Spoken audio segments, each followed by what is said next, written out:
if you have had an abortion in the state of Indiana, those records are now public records and not medical records following an executive order signed by Indiana's new governor, Mike Braun. TPRs are terminated pregnancy reports. These are completed and submitted to the Indiana Department of Health each time an abortion is performed in the state of Indiana. And under the previous administration, the Holcomb administration, these individual TPRs were not subject to public records requests because the Indiana Department of Health had privacy concerns.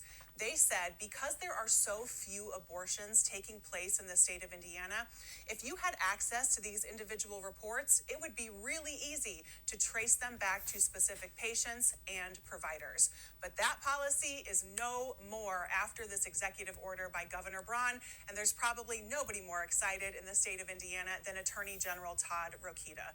Rokita has been trying to make these TPRs publicly available for quite some time. He even encouraged an anti-abortion activist organization to sue the IDOH for access to those reports. And when they did sue, Rokita refused to represent the IDOH and its staff in litigations because it conflicted with his personal beliefs. Very professional of him, right? This kind of executive order sets a really dangerous precedent, and it takes us even farther down the path that people like Rokita have been trying to take Indiana for quite some time.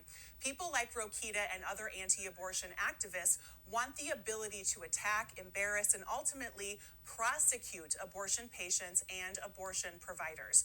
Braun and Rokita say they're just following the law the way it was written.